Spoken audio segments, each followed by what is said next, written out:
Bonjour à tous et bienvenue pour ce nouvel épisode de Kisasa Icon. Donc pour notre retour en 2026, on revient un peu à nos origines et aujourd'hui, on vous présente ce nouvel épisode de Kisasa Icon qui, pour rappel, est un podcast qui vous présente des personnalités qui nous ont inspirés par leur travail, par leur engagement et la manière dont elles façonnent le monde. Et on essaye de vous les présenter pour que, à votre tour, elles puissent, on l'espère, vous inspirer. Et aujourd'hui, on est dans un cadre très spécial puisque l'épicerie Gandafrica nous a accueillis très chaleureusement pour mener cette interview. Et à mes côtés, j'ai Chrisima Poba, qui est artiste plasticienne et médiatrice scientifique et d'après ses propres mots, avant tout maman. Bonjour Chrisima. Bonjour. Merci d'avoir accepté d'avoir cette discussion avec moi aujourd'hui. Je t'ai rapidement présentée, mais je veux bien que tu te représentes si tu as plus de choses à dire que ce que j'ai dit.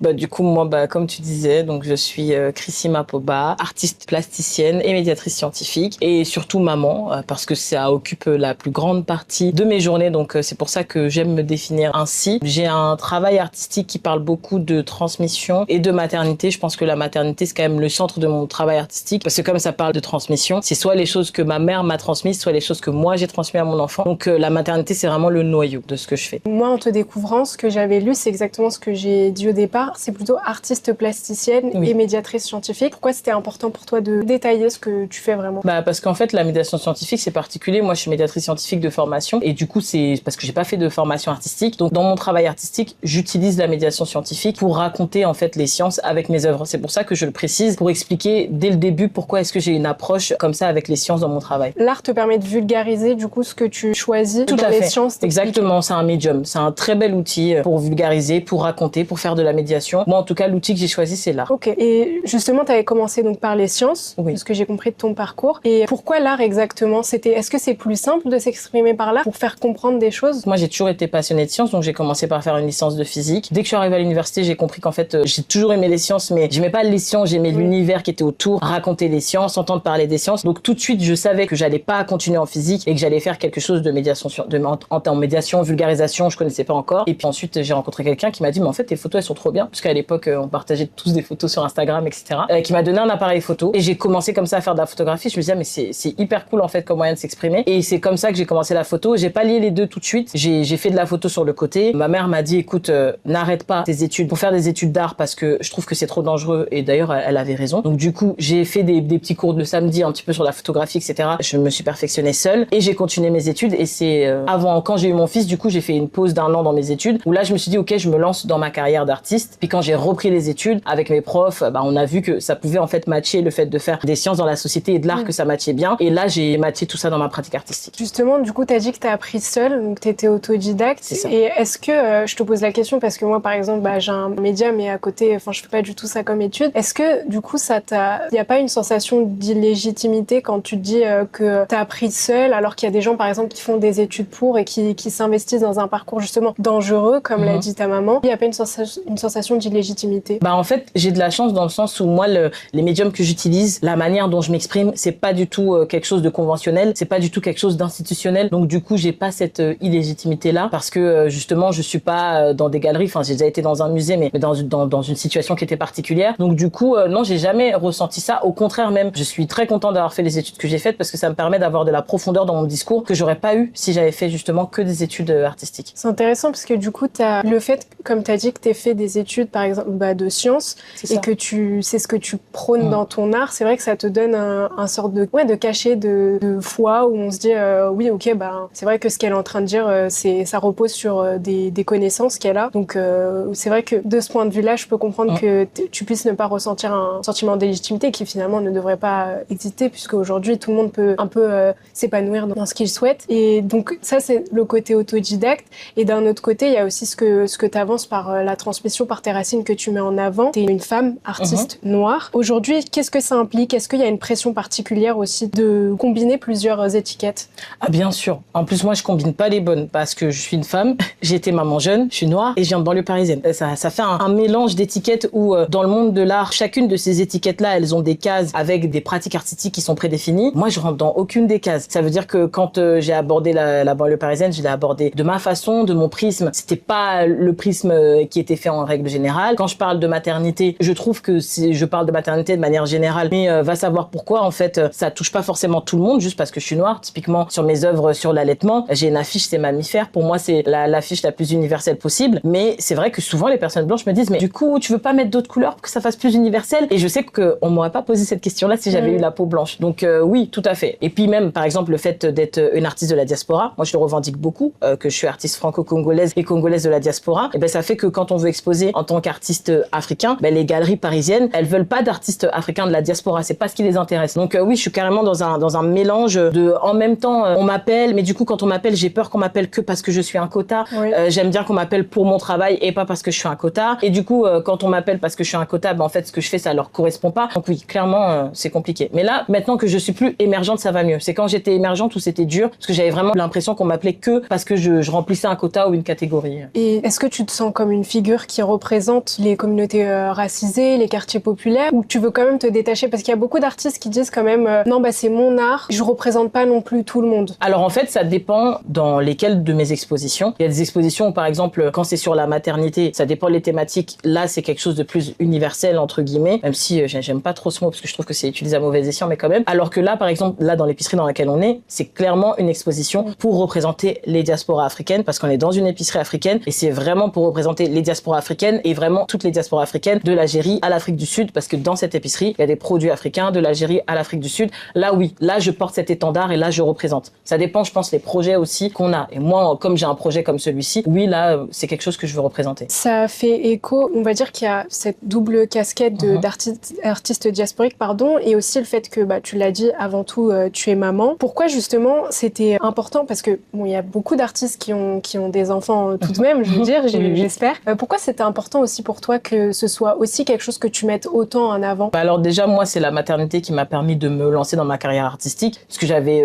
1 an de pause dans mes études. Et puis ensuite, parce que dans le monde de l'art, le fait d'être maman, c'est quand même quelque chose d'assez tabou. Les grandes artistes contemporaines du siècle dernier ont fait le choix politique de ne pas faire d'enfants. C'est pas du tout facile de faire des enfants quand on est artiste. Il y a de nombreux collectifs d'artistes mères, par exemple comme le collectif Reproduction, qui ont mené des études sur la difficulté d'être mère et de mener sa carrière artistique. Donc pour moi, c'était très important de le montrer parce que ça fait partie de mon quotidien. Et puis moi, en plus, avant de lancer ma carrière, j'ai carrément été mère au foyer. C'est quelque chose qui est très très stigmatisé dans la société. Et donc c'était vraiment important pour moi d'apporter cette représentation parce qu'on parle quand même d'une catégorie, je veux dire, jeune mère noire de banlieue, mère au foyer. C'est quand même très très stigmatisé avec de nombreux clichés. Et moi, ça me faisait vraiment plaisir de partager ce côté-là et de montrer que en fait, c'est pas parce qu'on est maman et mère au foyer qu'on reste à la maison avec son enfant qu'on ne fait rien. Déjà, élever un enfant, c'est un métier à part entière et en plus, on peut faire d'autres choses et avec son enfant. Et mon but aussi, c'était de pousser un peu les portes. Le monde de l'art, ça peut être un endroit qui est très fermé. Un jour, par exemple, j'étais invitée à un workshop dans un grand musée parisien. Le musée, ils avaient tout fait pour m'accueillir. Ma mère, elle avait pris 1 semaine de congé pour venir m'aider avec mon fils, etc. Et l'artiste qui gérait le workshop, il a dit les bruits de l'enfance, ça parasite notre réflexion, pas réfléchir. Du coup, j'ai quitté le workshop parce que c'était hors de question.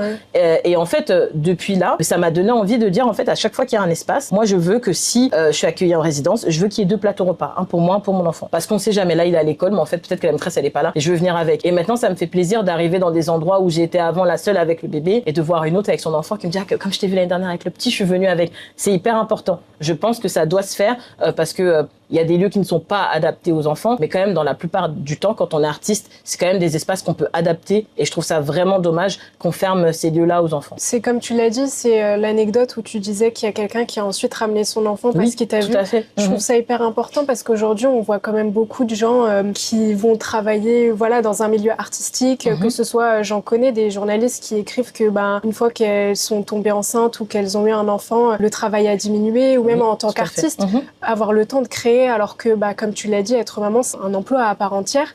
Je trouve que c'est hyper important et ta présence fait que c'est primordial, en fait, d'avoir des gens comme toi, et merci de le faire aussi.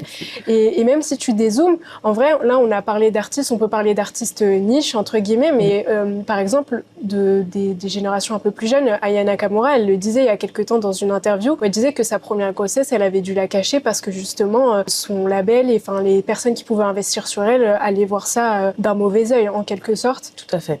Ce qui est dommage, j'ai envie de dire, parce qu'une de mes questions, c'était du coup, est-ce que quand t'as un enfant, c'est plus contraignant ou plus puissant de créer? Et je pense que t'as répondu à la question, plus puissant, puisque t'as comme un but derrière. Exactement. Après, je pense que, encore une fois, ça dépend des pratiques artistiques, du temps qu'on a et de la manière dans laquelle on a commencé à créer. Moi, de toute façon, j'ai commencé à créer avant d'être maman, mais j'ai vraiment professionnalisé ça en étant maman, donc j'ai appris à faire avec et j'ai une pratique artistique qui va avec. Je pense qu'il y a des personnes qui ont des pratiques artistiques qui vont pas avec. Et deuxième chose, c'est quand même de la chance. Culturellement aussi, chez moi, travailler avec ses enfants, c'est normal. C'est-à-dire, quand on va dans un salon afro, il y a des enfants. Le samedi, ils sont pas à l'école, ils sont dans le salon. Quand on va dans l'épicerie, le samedi, c'est pareil. Il peut y avoir l'enfant de la personne qui travaille. Donc, pour moi, en fait, c'est pas quelque chose qui est choquant et c'est pas quelque chose qui peut m'empêcher de réfléchir ou de travailler parce que je l'ai vu. Et j'ai bien conscience que dans notre société, c'est pas tout le monde qui a cet apport culturel-là de voir des enfants un petit peu partout. Donc, je pense que c'est aussi pour ça que pour moi, c'est une puissance parce que j'ai toujours vu des femmes faire avec. Voilà, je vois des femmes, elles doivent travailler, elles prennent leur enfant, elles les mettent au dos, elles vont travailler avec. C'est pas tout le monde qui a eu cette vision-là aussi de l'enfant dans notre société. Justement, tu parlais de la photographie et il y a beaucoup de photos de toi qui allaitent. Je trouve qu'il y a eu pas mal de controverses, on va dire, autour de l'allaitement parce qu'on dirait que ça dérange alors que finalement, c'est qu'un acte naturel. Un enfant a besoin de manger et malheureusement, c'est pas quelque chose qu'on peut contrôler. On va pas choisir s'il mange à 8h30 tous les matins avant de sortir et ensuite le soir. Même si on a évolué, tu penses que c'est toujours tabou aujourd'hui ce corps maternel qu'on met en avant, qu'on essaye de mettre en avant? Alors, je pense que ça dépend des espaces. Moi, là-dessus, je suis quand même privilégiée parce que déjà, je viens de banlieue parisienne et ensuite, après, je reste beaucoup à Paris. À Paris et en banlieue parisienne, il y a de nombreuses cultures qui n'ont pas ce tabou du sein et ce tabou de l'allaitement. Ce qui fait que moi, quand j'ai vu les premiers scandales sur l'allaitement, j'ai pas compris parce que j'avais pas encore allaité dans d'autres endroits que Paris et la région parisienne. Ici, j'ai aucun souci. Au contraire, quand j'allaitais mon enfant petit, j'allais avoir même des mamans qui disaient « Ah, mais c'est trop bien, etc. » Enfin, j'avais pas ce truc-là. Mais effectivement, après, quand je suis partie dans d'autres villes que Paris, là où culturellement, il y a d'autres bases et là où il y a peut-être plus ce côté de saint tabou, j'ai vu les regards et tout, et c'est vrai que ça m'a étonnée, parce que je me suis dit, mais c'est trop bizarre. Et oui, il y a ce truc-là tout à fait en France, et c'est pour ça que j'en parle beaucoup dans mes œuvres d'art, et j'ai toujours des mamans qui m'en parlent d'agressions qu'elles ont pu subir, de remarques qu'elles ont pu avoir, et c'est là où je me dis que, encore une fois, le prisme culturel, quand même, il est assez fort, parce que moi, en habitant à Paris et en Île-de-France, j'avais même pas saisi qu'il pouvait y avoir des gens qui étaient dérangés par ça, tellement dans ma tête, pour moi, c'était une évidence et c'était logique. En fait, ça l'est pas pour tout le monde.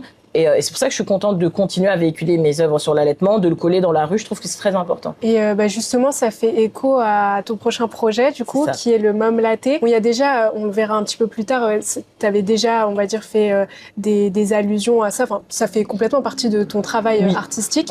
Mais du coup, là, tu fais un plus gros focus avec le Mom Latte, donc qui sera inauguré le 14 mars à la Maison de la Conversation. C'est ça. Est-ce que tu peux nous en dire plus? Du coup, Mom Latte, c'est un petit peu... moi, j'aime beaucoup la satire. Toutes mes œuvres, je pousse toujours très loin la satire. C'est justement mon but quand on vient voir mon travail artistique, c'est qu'on sache pas vraiment si c'est une œuvre d'art ou un produit. Là, j'ai décidé d'aller dans la satire du coffee shop. Pourquoi le coffee shop? Parce que moi, j'aime beaucoup les quartiers de Paris populaires. Et puis, moi, je viens d'un quartier populaire de banlieue parisienne. Et en fait, on est gangréné par la gentrification. Et la gentrification commence souvent avec de l'art. Moi, je suis artiste d'art contemporain, mais aussi avec des coffee shops. Et toujours avec des concepts farfelus. On ne sait pas pourquoi, mais des concepts qui viennent de nulle part. Et donc, je me suis dit, dans cet état d'esprit-là, pour dénoncer aussi la gentrification, parce que moi, c'est quelque chose qui, ça me tient énormément à cœur d'en parler, je me suis dit, je vais utiliser cet outil-là du coffee shop avec une boisson complètement farfelue et je vais brouiller les pistes, c'est-à-dire que sur l'affiche, je marque quand même que c'est une installation artistique, mais le but, c'est que les gens qui ont l'habitude de consommer dans des concepts hyper farfelus à Paris, d'ailleurs, il y a beaucoup de blagues sur les réseaux sociaux là-dessus, le but, c'est que ces personnes-là se disent, ah, ça existe vraiment, c'est possible de consommer. Non, ça n'existe pas, c'est illégal de vendre du lait maternel en France, mais du coup, je suis partie là-dessus. Et puis après, toujours dans l'idée de vulgarisation, là cette fois-ci, donc j'ai beaucoup d'œuvres sur l'allaitement maternel qui seront présentes. Et là, la nouvelle œuvre, donc c'est mes petits verres de coffee shop de lait maternel. Et là, la nouveauté, c'est qu'il y en a un vert et un blanc.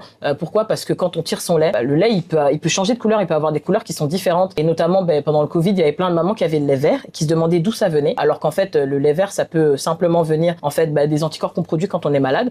Et du coup, j'avais envie de faire cette installation-là pour parler aussi de la couleur des laits. Une nouvelle manière pour moi de parler d'un élément comme ça du lait maternel. Et puis c'est aussi encore une fois une manière pour moi d'inviter des professionnels, puisque j'aime beaucoup faire ça.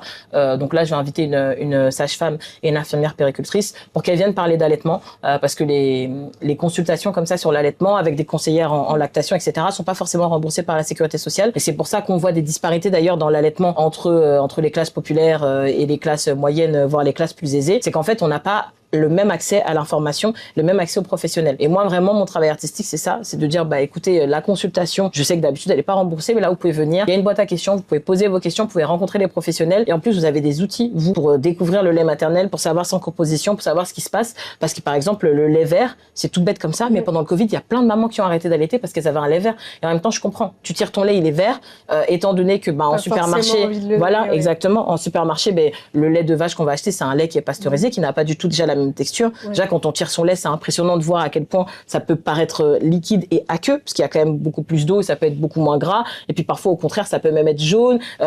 Parfois, il est lipasé, donc il peut avoir une odeur elle peut nous paraître mauvaise. Et ça, ce sont des éléments qui font que quand on n'a pas la connaissance sur l'allaitement, on arrête son allaitement. Parce qu'on se dit, moi, mon lait, il a tourné, quoi. Ce que je comprends, le vert, c'est pas forcément associé à quelque chose de positif dans un produit laitier. Et donc, le but de cette exposition-là, c'est vraiment ça, encore diffuser un peu plus d'informations sur l'allaitement maternel. Ouais, je trouve qu'il y a vraiment 2 points réussis, c'est déjà la satire, parce que c'est ce que je disais aux filles quand on est arrivé et qu'on parlait du lait. Je disais, peut-être c'est un coffee shop où on pourra commander du lait avec du café avec du lait maternel. Donc je trouve ça très réussi. En tout cas, ça attire l'œil. C'est sûr qu'aujourd'hui, oui, comme tu l'as dit, les blagues sur les réseaux sociaux, les gens, les concepts un peu farfelus, ça marche bien.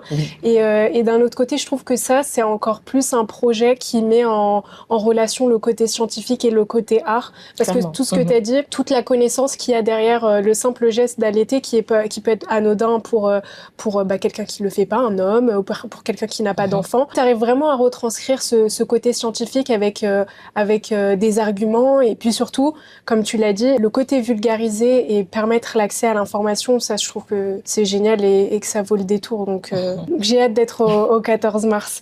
Et donc on a parlé de ça en écho à ton exposition en ce moment à l'épicerie Manger. Oui. Ou du coup, je sais pas si tu veux présenter avant que je continue sur les questions, rapidement. Du coup, l'exposition s'appelle Manger parce qu'on est dans une épicerie. Manger avec un point d'exclamation parce que c'est un ordre. Mais en fait, c'est un ordre qui, pour moi, est un ordre affectif. C'est-à-dire que parfois, on va chez sa grand-mère, on va chez une tante, on va chez une amie de notre maman, elle va souvent dire « mange ». Mange. Et en fait, c'est très affectif. C'est souvent une manière, en fait, de dire qu'on aime, de remplir l'assiette. Moi-même, je suis maman, remplir l'assiette de mon fils, c'est souvent une manière de lui dire que je l'aime. Donc, c'était important pour moi d'appeler cette exposition comme ça. Et en fait, le but de l'exposition, c'est de détourner un maximum de produits qui sont présents dans les épiceries, d'en parler, de mettre leurs valeurs nutritionnelles et puis de les mettre en avant, tout simplement. Tous les produits de notre enfance, les produits qu'on venait acheter nous à l'épicerie et puis des produits qui sont parfois méconnus et qui, dans la continuité de Mom Latte, en fait, c'est des produits qui sont méconnus, mais quand ils sont connus, ils sont souvent réutilisés par des personnes qui sont pas afrodescendantes, qui sont pas africaines, pour créer des concepts complètement farfelus. Et du coup, le produit que nous, on achetait à 1,50 € dont personne ne voulait, d'un coup, il coûte 15 € et tout le monde en veut. Et après, c'est en rupture de stock.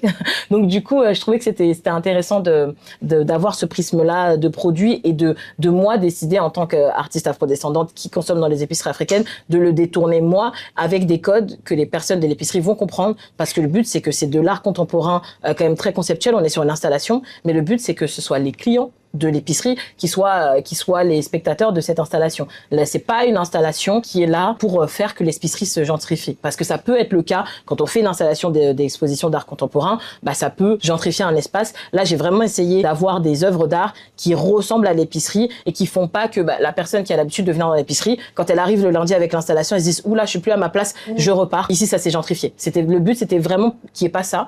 Et puis finalement, je le vois avec Dooms au quotidien, les personnes qui parlent avec lui, je vois qu'en fait, ça se passe très bien et c'est ça qui me fait plaisir. C'est de montrer que l'art contemporain, ça peut être vraiment pour tout le monde. Enfin, c'est totalement pour ça que tu as choisi une épicerie plutôt qu'une galerie classique, parce que c'est ce que te permettait d'avoir comme retour une épicerie. Et je pense que ça rentre aussi dans toute la discussion qu'il y a autour des quartiers populaires ou des communautés racisées qui ont une sorte de désintérêt pour l'art. Est-ce que quelque part c'était aussi pour toi une manière d'ouvrir cette voie qui, on dirait, quand on parle de musée, d'exposition, etc., il y a c'est ségrégué un peu. Il y a des communautés auxquelles on pense pas. Oui, bah déjà, moi je sais que pour avoir beaucoup travaillé avec le ministère de l'Éducation nationale, avec le ministère de la Culture, moi je déteste ce discours de, en tant qu'artiste, quand on va donner des ateliers dans un endroit populaire, il faut apporter de la culture, il faut apporter de l'art. En fait, c'est faux. Ces personnes-là, dont je fais partie, ont vraiment accès à de la culture et à de l'art. C'est juste que ils n'ont pas les mêmes références culturelles qui sont des références ici qu'on va mettre en valeur. Donc du coup, moi, je fais même pas ça pour apporter de l'art dans l'épicerie parce que j'estime qu'il y a énormément de choses ici qui sont déjà de l'ordre de l'artistique.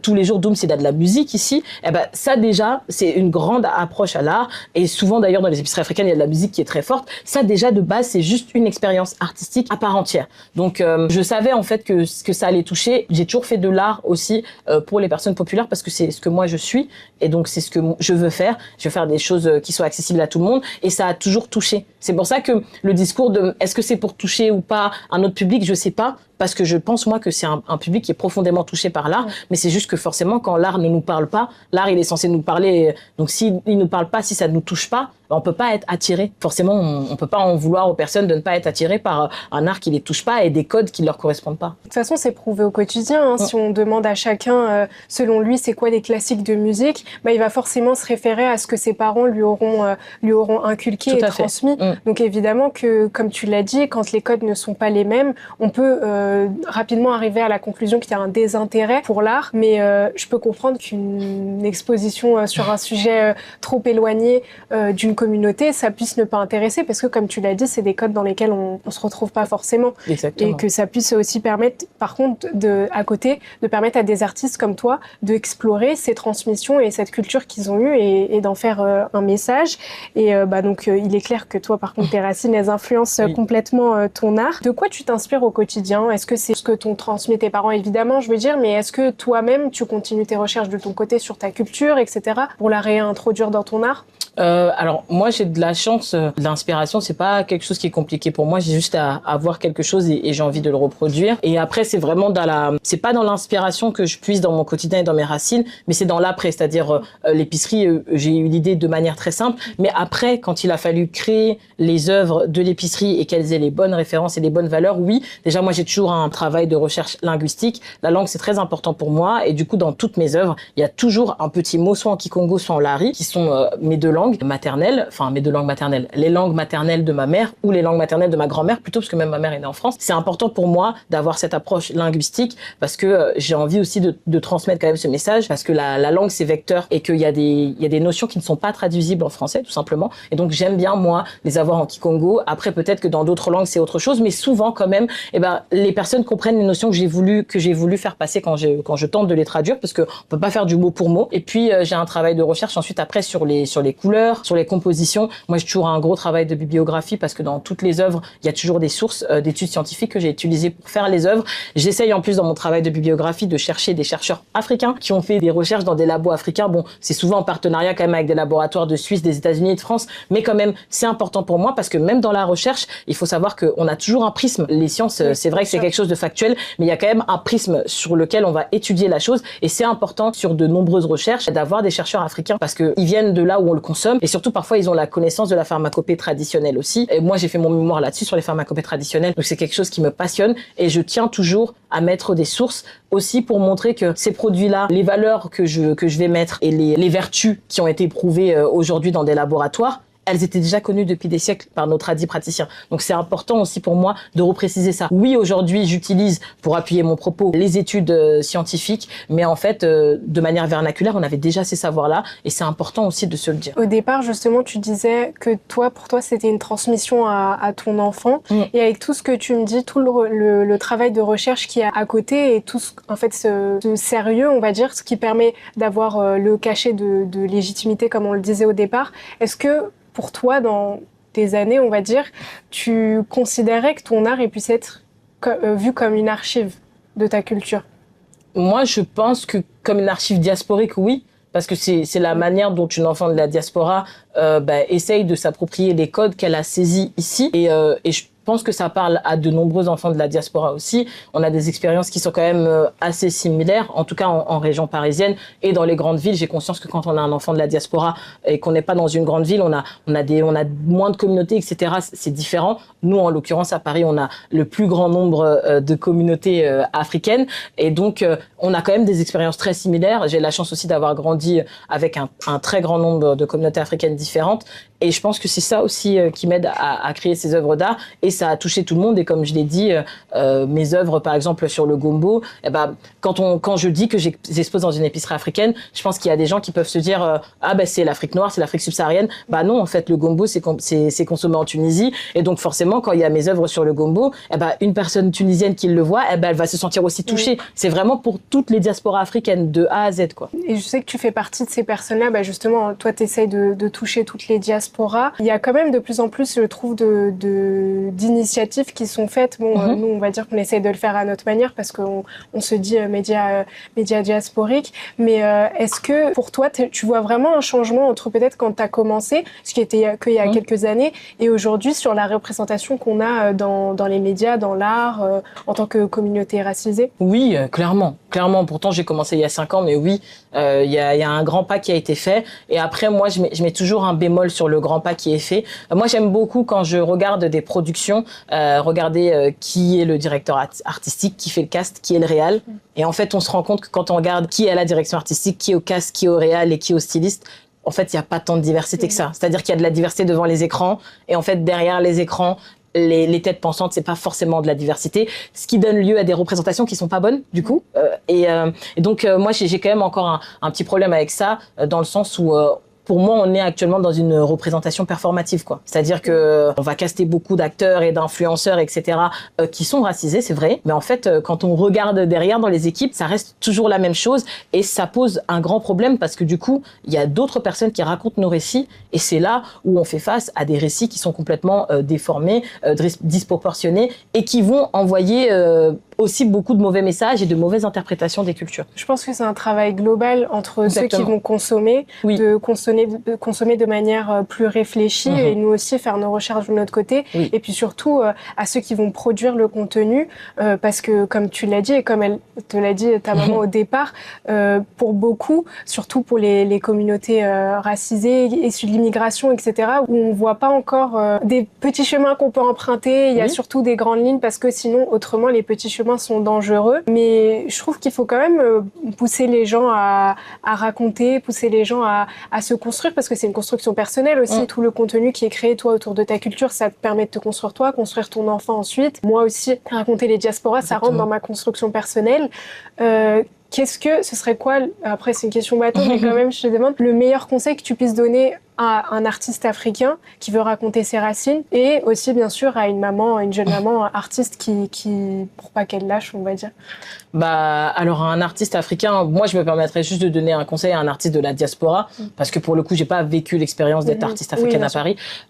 Pour un artiste de la diaspora, ce que je lui dirais c'est de s'accrocher parce que sur les thématiques sur lesquelles on travaille, que ce soit dans les appels à projets ou dans les galeries, en fait ils veulent certaines thématiques et on rentre souvent pas forcément dedans. Donc c'est très difficile de savoir d'emblée que travailler 10 fois plus dans l'art, peut-être faut mettre 100 fois plus, clairement. Qu'il faut savoir emprunter des chemins détournés, qu'il faut arrêter de mettre sur un piédestal aussi le chemin institutionnel. Il y a un autre chemin qui est possible. On peut gagner sa vie autrement. On n'est pas obligé de passer par les institutions, par les appels à projets et par les résidences parce que justement, quand on n'est pas un artiste qui rentre dans certaines cases, il y a certaines choses qu'on n'aura pas et c'est pas parce qu'on n'a pas ça qu'on peut pas être artiste. On peut vraiment être artiste d'une autre manière. On peut être artiste professionnel en travaillant avec des centres sociaux, en travaillant avec des centres culturels, en faisant ses propres expositions, en trouvant ses propres lieux d'exposition. C'est vraiment important, ça, de le savoir. Au lieu de se dire, OK, en fait, j'ai postulé dans toutes les résidences, j'ai pas été pris, j'ai cherché des galeries, j'ai pas été pris, j'arrête. Non, pas du tout. Là, il faut vraiment pas se dire ça. Sinon, malheureusement, ça commencera jamais. Mais c'est un chemin qui est très dur. Et en fait, je sais même pas si je conseillerais à un artiste de se lancer dedans, tellement au quotidien, c'est quand même vraiment compliqué. Et pour une maman? Et pour une maman, quel conseil je donnerais? Je lui dirais déjà de s'entourer. C'est ce que je dis toujours. Moi, j'ai la chance que ce soit naturel chez moi, culturellement. On ne laisse pas une maman toute seule, mais je lui dirais de s'entourer, de ne pas hésiter à rencontrer d'autres mamans, de sortir de chez elle aussi, parce que c'est pareil, ça, moi, j'ai appris après sur les réseaux sociaux qu'il y a plein de mamans qui, pendant leur congé maternité, ne sortent pas. Non, sortez de chez vous. Ne vous inquiétez pas, sortez de chez vous, allez à la rencontre des gens, prenez votre poussette, sortez. S'il y a du bruit, mettez des casques anti-bruit au bébé, mais sortez de chez vous, c'est hyper important. On ne doit pas rester seul, enfermé et chez soi dans sa maternité. C'est pas quelque chose de normal. L'humain n'a pas été conçu pour ça et c'est pour ça qu'il y a beaucoup de personnes aussi qui vivent très mal la maternité et le postpartum. On ne doit pas rester seul, c'est pas normal. Voilà. Merci Christima. Je pense que les mots de la fin résument un peu tout ce qu'on a dit au départ sur le fait que des fois quand on rentre pas dans les cases, le chemin que tout le monde prend, il va être beaucoup plus compliqué, mais que dans tous les cas, je trouve que, comme on l'a dit, ça rentre dans notre développement à tous de raconter ses racines et surtout de reprendre possession des récits, parce que comme tu l'as dit, il y a beaucoup d'occasions où c'est pas réellement nous qui allons raconter ce que nos communautés ont vécu. Et puis c'est grâce à des initiatives comme les tiennes aussi au quotidien et comme beaucoup d'autres qu'on réussit à avancer, on va dire, et faire un changement entre il y a 5 ans, par exemple, aujourd'hui et dans 5 ans et encore dans 25 ans pour nos enfants et ceux qui viendront après. Vraiment, merci pour cette discussion. J'ai trouvé ça super enrichissant. Franchement, j'ai passé un super moment. En tout cas, nous, on se retrouvera le 14 mars pour l'exposition Mom Latte, donc à la Maison de la Conversation. Oui. On vous mettra évidemment toutes les informations, nous, sur Kissas, et puis de ton côté, sur tes réseaux sociaux qu'on repartagera. Je pense qu'il y aura toutes les informations. Oui. Moi, c'est Christima Poba partout. J'ai de la chance, mon prénom, il se trouve partout. Voilà. Et pour manger, l'exposition Manger, c'est toujours disponible à l'épicerie Can Africa. Si vous passez, vous direz bonjour à Dooms, qui est super génial pour vous conseiller dans vos achats.